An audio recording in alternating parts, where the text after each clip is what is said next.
The stats tell us that thousands of World War II veterans die every week in America. It's our goal to have their story told. Our episode is going to be about Fred Reidenbach. Fred went from being a newspaper delivery boy to finding himself on the island of Iwo Jima. I hope you enjoy his story. Hey, this is Kyle Swicegood, and I'm happy to bring to you another hometown hero conversation with Fred Reidenbach of Mocksville, North Carolina. Mr. Reidenbach, thank you for welcoming us into your home. You're quite welcome, sir. Yes, sir. I actually ran into him the other day in one of the stores in Mocksville, and he happened to be wearing his World War II hat. And like I do all veterans, I thanked him for his service, and we had a short conversation, and I told him that I thought it would be a great opportunity for us to find out a little bit about his World War II experience. Let's start, Mr. Reidenbach. Where were you raised?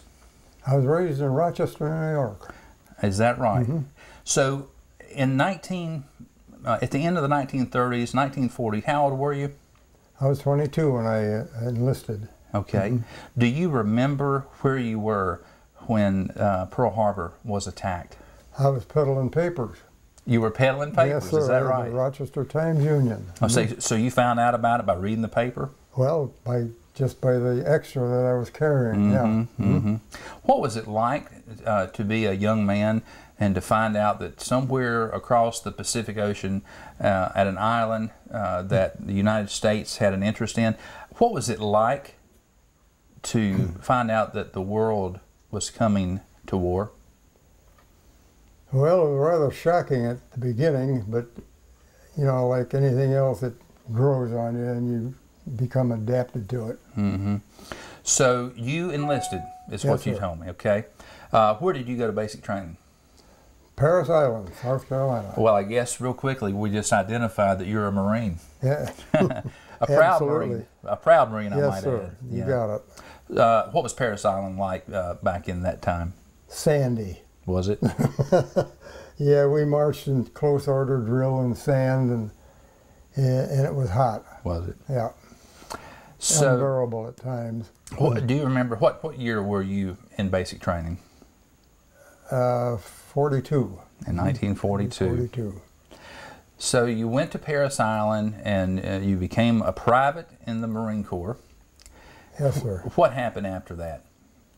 Well, after I got into the routine of marching and whatnot, we were asked to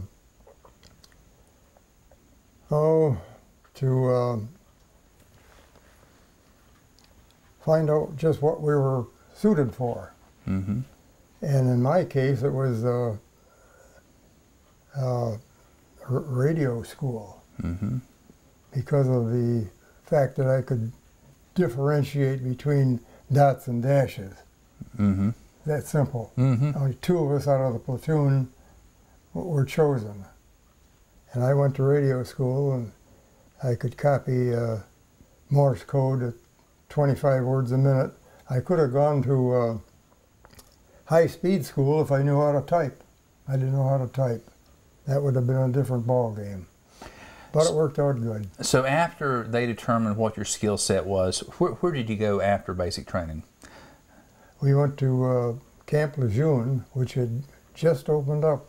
We were the first ones there. Brand new barracks and a real nice setup. Now, we were speaking earlier, you had an opportunity to meet Chesty Puller.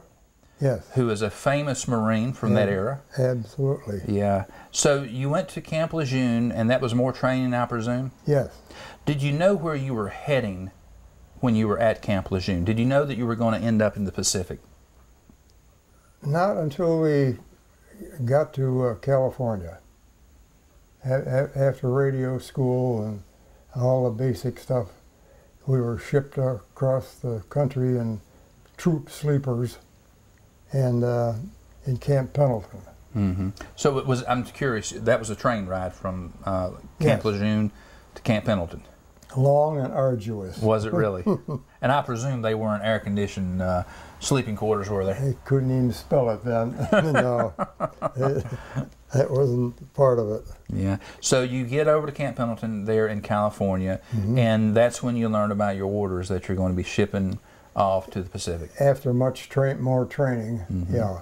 And then the word came out that we were heading toward ultimately Japan, but we never got there.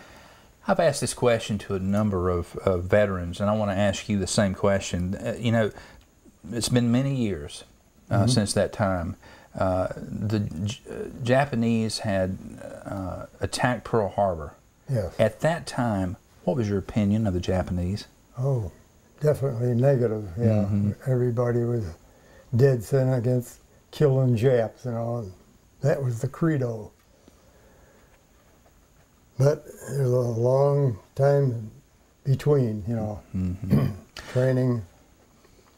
So the training that you did there in Camp Pendleton, I guess the next point you were you got on the ship and headed towards what island? Well, we did some.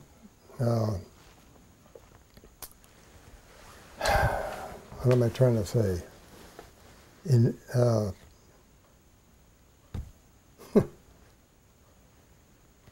well, anyway, we were trained in landing and landing vehicle tracks, LVTs, and then we loaded our ships and headed toward.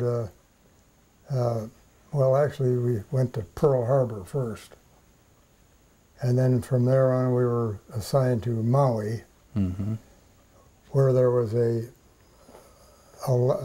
beach that we could land our tractors on, amphibious landing training. What was Pearl Harbor reconstructed at that point, or could you still see where it had been? Well, we saw the damage in the harbor, of course. They hadn't done anything to it at that point because it's still kind of early. But there wasn't any. You know, what were the barracks there in Pearl Harbor at the time? Well, anyway, they were all intact. There was no real outward damage that we could see. It pretty much cleaned up by the time we got there. So from Pearl Harbor, what was your next stop? Maui. Yeah. Okay. So, but after Maui, where did you go after you left the Hawaiian Islands? Our first stop was. Well, the invasion of Roy and Namur in the Marshall Islands. We were right from Maui into combat. So here's what I want to understand. You're on a ship, and you approach these islands. Do you get into the landing craft off of the ship and then run? Yes, we were on LSTs. And you ran them right up to the shore. Right. Now, brought people in and then dumped them off and went back out and brought in supplies. That was all part of the setup. Now, on that experience, on that particular island, was combat taking place as you were landing on the... Yes, sir, yeah. What's it like for a young man? Well, it's not at all like we see in the movies. Oh, really? Yeah, no, altogether different. Tell me about it. Well, the scenery wasn't Hollywooded up, if you know what I mean. It was real stark and grim and scary. You know, it was just, things are all blown up and it was a mess, yeah. And very, very frightful. A lot of the guys didn't make it because of that, you know. Now, which island was this first island that you're talking about? It was either Roy or Namur. Namur. R-O-I or N-A-M-U-R, Roy or Namur. How long were you on that island? Just long enough to secure it. It was just a few days. They were small islands with a small contingent of Japs on it. How close did you get to the Japanese on that particular experience? Probably closer than I knew. But we weren't infantry. We were amphibious landing people. You know. They did our job, and the infantry did the combat work. Of course, we were being shelled and shot at all the time this was going on. The first Japanese I saw dead were not suicide, but they were killed by their own men. See, they were propagandized to a point where they'd rather die than be captured.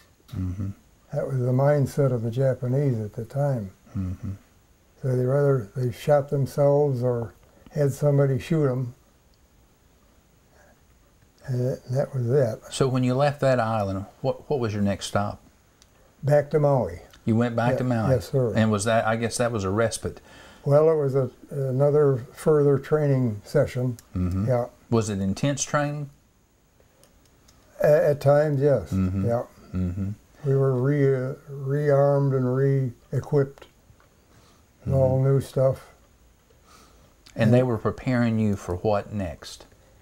Well, the next operation was Saipan and Tinian in the Carolina Islands. And now, if I remember my history correctly, Tinian Island is where we had a landing strip there, and it was where the atomic bomb was rested before it went to be delivered to the mainland.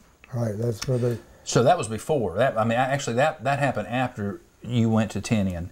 Yes. So tell us about Tinian Island. Well, Saipan was a tropical island, and whenever anything died, it rotted almost while you were looking at it. Mm-hmm. Oh, it was a mess. It's a terrible odor. We buried Japanese. Well, we buried them with bulldozers. They had the last of the bonsai attacks on Saipan. Mm-hmm. They just ran into the fire and we shot them all and buried them. That was it.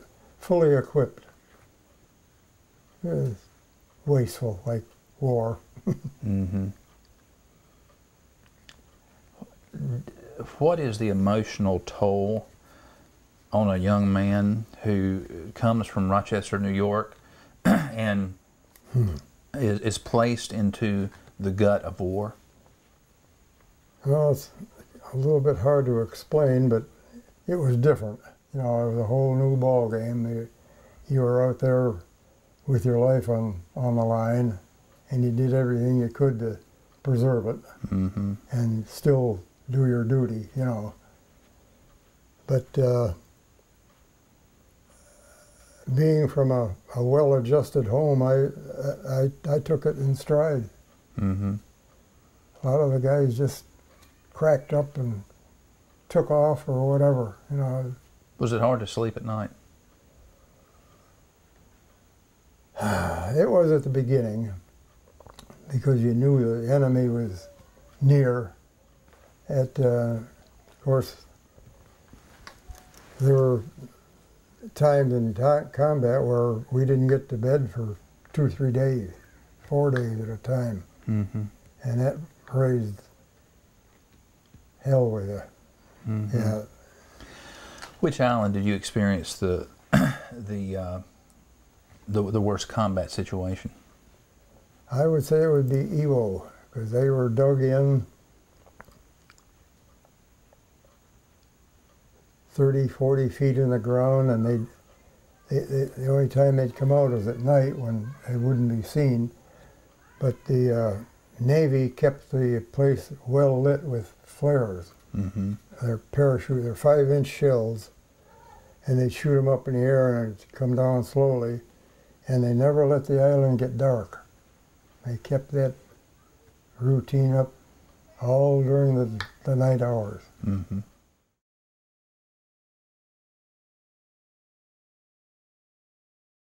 Talking about Iwo, give us a 24-hour experience in the life of a combat soldier on that island. Well, as we landed, it wasn't a smooth landing. You come out of the water like that, and into a volcanic ash. You go right up to your ankles in the darn stuff. The equipment would get stuck, and in the meantime, we're being plastered. And the best thing you could do is just hide or dig a foxhole and stand by, you know, until things kind of settled down, until we got more men on the island. So how far into shore would you build a foxhole? As quickly as you could, as short a space as you could, because it was very under intense fire. Now, what kind of gun did you carry? I carried a carbine, 16-shot, 30 caliber carbine. So, after you were in the foxhole, I'm assuming you started moving forward. Yeah. At what point did that happen? As soon as possible. They brought the troops in and they just edged up as best they could. They'd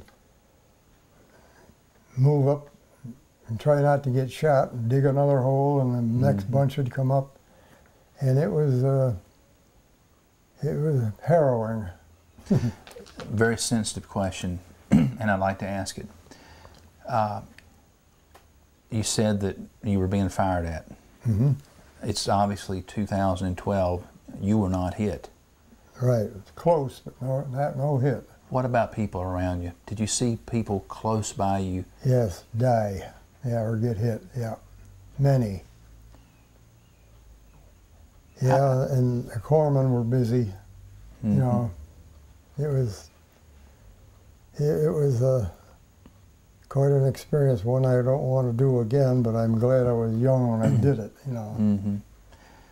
Now, how old are you? I'm 90. You're 90 years old. In an average day of my 90-year-old friend, do you ever, during the day, go back to that place? In my mind? Yes, sir. Daily. Yeah. It's something that only happens once in a lifetime, and under the existing circumstances, your memory just clicks. You know, it's always there. Yeah. Did you lose close friends, or was it just people that were in your platoon? I knew a bunch of them. Yeah. I trained with them, you know, and at the end of the day, or at the end of the operation, you could see who was missing. You knew the guys that weren't coming back. So how long were you on Iwo Jima?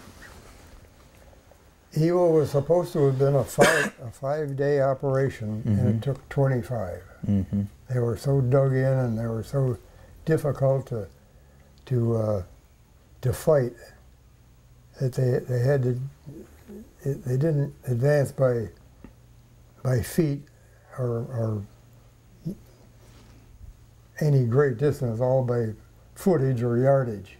That's how close, how well they were entrenched. Lost a lot of men. Thousands. One of the most beautiful monuments that is in Washington, D.C. is the Iwo Jima Memorial. Right, I've seen it. A lot of people don't know, but the rocks that are at the base of that monument actually came from Iwo Jima. That I didn't know, really. That is the truth. And a lot of history behind that memorial.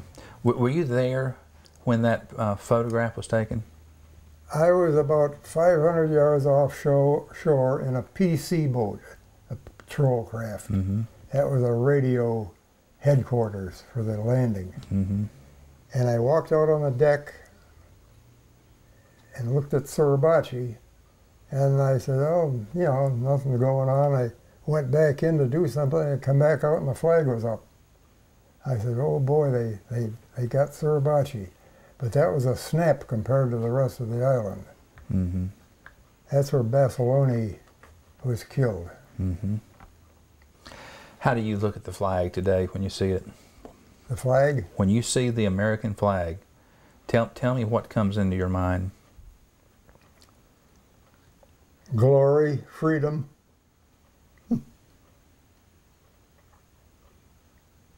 That's about it.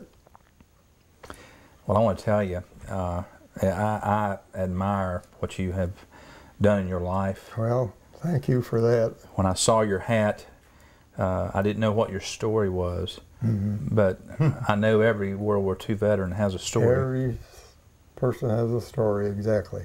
And what our goal was is to give you an opportunity to memorialize that, because I believe that it is so important that my children, your children, and Mine. and your children and generations to come know the sacrifice and know the story that all of you men and women in World War II went through. Here's the question that I've asked many World War II veterans. You're 90 years old, which means that you've lived a very long life. Yeah, more than most, and not as much as some, but... Let's say 25 years from now, you're not going to be here. No. But someone is going to have an opportunity. Hope not. But somebody's going to have an opportunity to see this video. What would you want to tell the next generation about your service, your experience, and their country? Well, prepare yourself mentally and physically, for one thing, for things to come, because somewhere along the line we're going to be asked to donate our service, you know, no matter what the circumstance. But I guess you just have to play it a day at a time and hope for the best and be prepared. Was the sacrifice that America gave by giving up its sons and daughters in World War II, as you look back on it, was it worth it? Absolutely, yeah. I wouldn't trade a day of that for anything.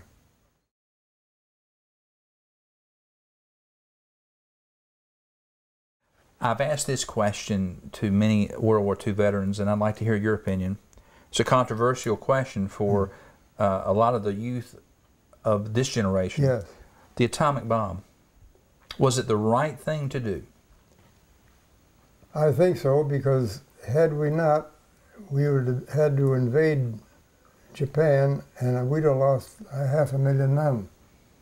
That was the going thinking at that time. And it was really a war ender, if you want to put it that way. The scuttlebutt was that they had made a bomb, you know, it was going to just wipe out everything. I said, gee, what kind of an airplane is it going to take to haul that thing over? Because we thought it was big, you know. We didn't know. We weren't aware of the Manhattan Project or any of the atomic goings on at the time. It was kept pretty secret until the Enola Gay pulled the button, pushed the button. Where were you at when the war was declared victory? I was on Maui. We were all loaded, set to go to invade Japan. We were, as I recall, we were supposed to, the 3rd, 4th, and 5th Marine Divisions were going to spearhead for the 10th Army at the lower end of Japan. And boy, that would have been a barn burner. Yes, it would have. Yep. Now, I didn't ask you, what division, were you in the 1st? 4th. You were in the 4th. When we came into Fred's house, I noticed posted just above his television, very proudly in his living room, this encasement. And I thought we would kind of go through here. I see here that you were a sergeant. Yes, sir. So tell me how quickly you went from being a private to a sergeant in the Marines. A little better than 18 months, maybe, or close to 20 months. Let's start with this medal right here. Tell me what that is. At the American Theater. Okay. And this right here, that's victory? That's the Victory Medal. Yeah. And what we got here? That's the Asiatic Pacific Okay. Medal. Those are the 3 I've earned, and I haven't overstepped my medal wanting at all. So that's what you see. Now, what are the 2 stars here? Those are commendations from the president for, I think, one of those was Saipan, and I think the other was in the Marshals. I'm not too much. Presidential Unit Citation. Now, this one down here in the bottom? Yeah, it's Combat, Combat Marine. And these go together, you know, as you... Right, I can see that. You wear these above on your chest. Now, let me guess, when you see that anywhere, do you bow your chest up just a little bit? Once a Marine, always a Marine, yes, right? Absolutely. Even got a tattoo to prove it. Did you get that in Hawaii? No, I got that at Jacksonville. Okay. North Carolina. I got you. Cost me 50 cents. 50 cents. Well, I like this, and I think it's great that you put it in here. And the other thing I noticed is you hanging on his wall, Fred has his honorable discharge, and you're proud of that. From Bainbridge, Maryland. Yes, sir. You bet. Let's talk about post-World War II life for you. You went as a young child from throwing papers to Parris Island, to Camp Lejeune, to Camp Pendleton, and then to the Pacific. Right. You saw the world as a young man. On a slow boat. That's right. So what happened after the war? Well, I came back and got into the construction business and became a journeyman bricklayer after a lengthy apprenticeship. And then I said this was getting a little bit too tough, so I got a job at the Rochester Telephone Company as a cable splicer. And loved my work. I couldn't wait to get to work. Now, there's an ideal situation. Absolutely. A lot of people go to work that hate it. Yeah. And from there on, I decided to make a move and came down to North Carolina. I left New York in a blizzard. I come down here and they're playing tennis. I said, what the hell am I doing up there in New York? So I moved down, bought the family, the whole shebang, and it was the best move we ever made. Yeah. Kids are educated here, and they're all doing better than me, really. But that was the story. Well, I want to tell you that, again, I appreciate so much this opportunity that you've invited me into your home. Well, I appreciate your interest. Well, and I know that people out there are going to be very interested in your story. Oh, that's great. And you've got 4 children, is that right? Yes, sir. You've got 4 children, and I'm certain that they are extremely proud of their father. Because let me say this, it's my opinion, you are an American hero. I want to tell you how much I appreciate the opportunity to come into your home and to hear your story. Oh, you're very welcome. Yeah, and we look at you as an American hero. Well, and I hope you've enjoyed another opportunity to hear about a hometown hero here in Davie County. Thanks for tuning in.